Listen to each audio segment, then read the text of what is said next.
আমাতুল্লাহ আফরোজ আপনি লিখেছেন শনিবার আর বুধবার নাকি নখ কাটা যায় না, এটা কি সত্য?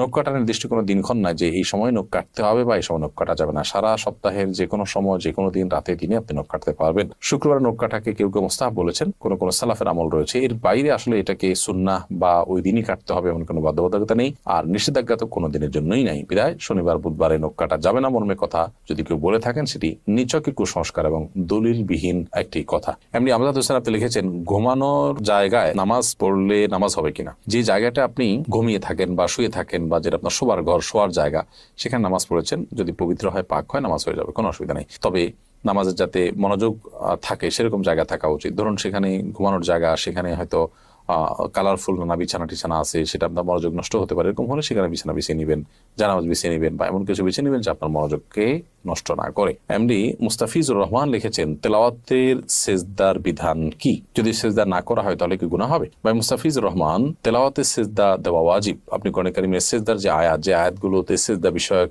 নির্দেশনা রয়েছে এবং তার পাশে সেজদা লেখা আছে, এগুলো তেলাওয়াত করলে আপনাকে সেজদা দিতে হবে। আর সেজদা যদি আপনি না করেন, যেহেতু ওয়াজিব, অতএব ওয়াজিব তরকের গুনাহ হবে। জান্নাতুল ফেরদাউস লিখেছেন কোন মহিলা অন্তঃসত্ত্বা থাকা অবস্থায় তার কোনো আত্মীয় মারা গেলে তাকে দেখতে দেওয়া হয় না, এতে নাকি মৃত ব্যক্তির কষ্ট হয়। আসলে কি অন্তঃসত্ত্বা অবস্থায় মৃত ব্যক্তিকে দেখার পরে নিষেধাজ্ঞা আছে?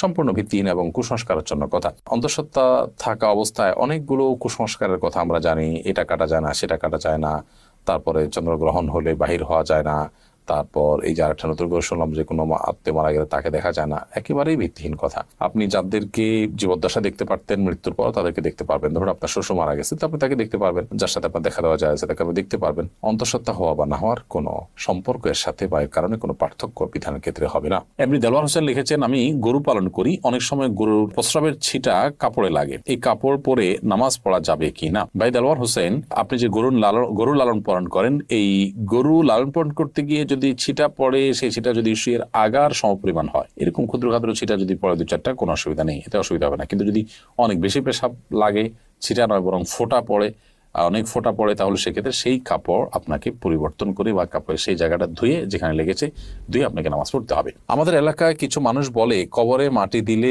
3 মুষ্টি দিতে হবে, এর কম দেওয়া যাবে না, এটা কি ঠিক? না, এরকম কোনো বাধ্যবাধকতা নেই যে কবরে মাটি 3 মুষ্টির কম দেওয়া যাবে না, দিলে কোনো হবে এমন কোনো কথা নেই। কবরে মাটি আপনি 3 মুষ্টি, 5 মুষ্টি, 7 মুষ্টি, 6 মুষ্টি, যা খুশি দিতে পারেন। এমনকি মুষ্টিতে দিতেই হবে এমন কোনো বাধ্যবাধকতাও নেই। আপনি কোদাল দিয়ে দিতে পারেন, অন্য কোনো ভাবে দিতে পারেন। মৃত ব্যক্তিকে দাফন করা ফরজে কিফায়া। সমাজের কিছু মানুষ যদি সেটি করেন, সবার তরফ থেকে সেটি আদায় হয়ে যায়। অতএব মৃত ব্যক্তিকে দাফন করার এই কাজে আপনি শরীক করেন, একটু মাটি দিলেন, এটা সবের কাজ, সেটা আপনি করেন। বাট আপনার এটা মাথায় রাখা দরকার যে 3 মুষ্টি দিতে হবে এরকম কোনো বাধ্যবাধকতার কথা কোরআন বা সুন্নাহর কোথাও বলা হয়নি।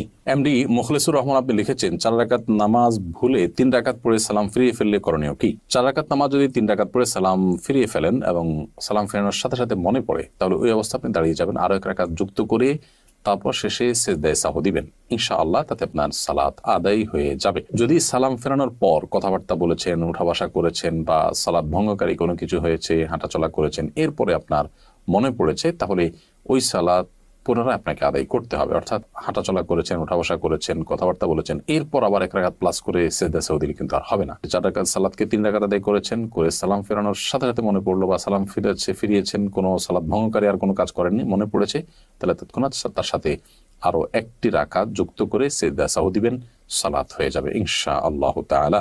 এসএইচ মোহাম্মদ আল জাবির আপনি লিখেছেন ভাদ্র মাসে মেয়ে বিয়ে দিলে অমঙ্গল হয় বলে গ্রামাঞ্চলে শোনা যায়, এটা কি সঠিক? না, এরকম কোনো কথা নেই। বিয়ের ব্যাপারে এমন কোনো সময় বা এমন কোনো কাল নেই যে সময় কালে বিবাহ হলে কোনো প্রকার ক্ষতি হতে পারে বা উপকার হতে পারে। বিবাহ সব সময় করা যায় এমন একটি বিষয়। শুধুমাত্র হজের এহরামরত অবস্থায় বিবাহ বন্ধনে আবদ্ধ হওয়া নিয়ে উলামা ইকরামের ভিন্ন মত আছে। একদল উলামা ইকরাম জায়েজ বলেন, অন্য দল উলামা ইকরাম না জায়েজ বলেন। তবে এর বাইরে অন্য বছরের অন্য কোনো সময়, রমজানের বাইরে, কাটা চাঁদ বলে আপনার জিলহজ মাসে, কুরবানিদের মাসে, সে মাসে, কিংবা এই ভাদ্র মাসের কথা আমি নতুন জানলাম, তো এরকম কোনো মাসে বিয়ে করলে কোনো অমঙ্গল হয়, মঙ্গল হয়, এরকম মনে করলে সেটি কুসংস্কার এবং বেদাত হবে। এ ধরনের কুসংস্কারের জন্য বিশ্বাসী হওয়া যাবে না।